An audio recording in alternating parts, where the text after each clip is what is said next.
श्रीरामपुरात पुन्हा एकदा गँगवॉरच्या घटनेने नागरिक भयभीत झाले आहेत. धिंड काढण्यात आलेल्या आरोपींकडून गावठी कट्ट्याचा धाक दाखवून दहशत माजवण्याचा प्रयत्न झाल्याची धक्कादायक घटना काल रात्री 8:30 वाजण्याच्या सुमारास गोंधवणी परिसरात घडली. सुदैवाने स्थानिक युवकांनी वेळीच हस्तक्षेप केल्याने मोठा अनर्थ टळला. संतप्त जमावाने आरोपीस चोप देत कट्ट्यासह पोलिसांच्या ताब्यात दिले.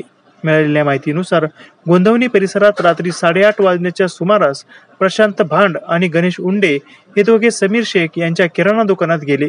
त्या ठिकाणी जाऊन त्यांनी सिगरेट व सोडा वॉटरच्या बाटल्या मागितल्या. त्यानंतर ते म्हणाले, तुझा भाऊ कुठे आहे? तुझा भाऊ व भैया दाभाडे आम्हाला शिव्या देतो, असे म्हणून गावठी कट्टा काढून दुकानदारावर रोखला. त्यानंतर परिसरातील तरुण आले. त्यांनी आरोपीस पकडले, मात्र झटापटीत एक आरोपी पळून जाण्यात यशस्वी झाला. भांड यास जमावाने पोलिसांच्या ताब्यात दिले. या दोन आरोपींनी गावठी कट्ट्याचा धाक दाखवून दहशत माजवण्याचा प्रयत्न केला. इंजेक्शनच्या नशेत असलेल्या या गुन्हेगारी वृत्तीच्या युवकांकडून सर्रास बंदुकींचा वापर केला जात असल्याचे या घटनेतून पुन्हा एकदा समोर आले आहे. या घटनेमुळे श्रीरामपूर शहरातील कायदा व सुव्यवस्थेचा प्रश्न पुन्हा ऐरणीवर आला आहे. बंदुकीच्या जोरावर दहशत माजवण्याचा प्रयत्न करणाऱ्या आरोपींविरोधात श्रीरामपूर शहर पोलीस ठाण्यात गुन्हा दाखल करण्यात आला असून फरार आरोपी गणेश हुंडे याचा शोध पोलीस घेत आहेत. बंदुकी दाखवायला लागले तर मग आमचे पोरं घाबरले. एक पोरग जाळीचं बघून घेऊन चाललं होतं, ते पडलं. नाही, काय मागणी आपली, काय झालं पाहिजे? पोलीस प्रशासनाने काय केलं? कारवाई झाली पाहिजे, झाले नाही पाहिजे ना अशा घटना.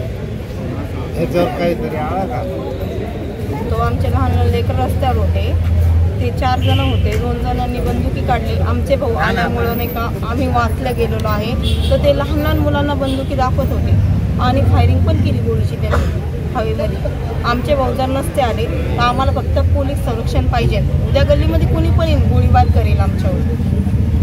काय आणि या आरोपींवरती काय कारवाई झाली पाहिजे, काय नाही, त्यांच्यावर कडक कारवाई झाली पाहिजे. कारण की कसं आहे, लेकरं गल्लीमध्ये राहतात ना, खूप कडक कारवाई त्यांच्यात करण्यात आली पाहिजे. आणि आम्हाला महिलांना संरक्षण फक्त आमच्या भाऊंचंच आहे. आपलं नाव? अर्चना विशाल पागल. रोजी संध्याकाळी 8:30 वाजताच्या दरम्यान गोंधवणी परिसरामध्ये 2 इसम एका किराणा दुकानावर गेले. तेथील दुकानदाराला त्याच्या भावाबाबत चौकशी करून जुन्या भांडणाच्या रागातून भावाबाबत चौकशी करत होते. त्यावेळी त्यांच्यात वाद होऊन या 2 इसमांनी त्यांच्याकडील गावठी कट्टा बाहेर काढून त्या दुकानदाराला तसेच गल्लीतल्या लोकांना धमकवायचा प्रयत्न केला. तसेच दुकानदाराच्या दिशेने बंदूक रोखून त्याला जीवठार मारण्याच्या उद्देशाने बंदूक पण रोखली होती. त्यावरून श्रीरामपूर पोलीस स्टेशनमध्ये त्या फिर्यादीनामे समीर दिलावर शेख यांची फिर्याद घेऊन पुढील कार्यवाही करत आहोत. किती आरोपी ताब्यात घेण्यात आलेले आहेत आणि सदर प्रकरणामध्ये 1 आरोपी जागेवर ताब्यात घेण्यात आलेला आहे, एकाचा शोध घेण्यात येतो. अशाच ताज्या आणि महत्त्वपूर्ण घडामोडींसाठी पाहत रहा राष्ट्र सह्याद्री न्यूज. राष्ट्र सह्याद्री न्यूजला लाईक करा, शेअर करा आणि सबस्क्राईब करा.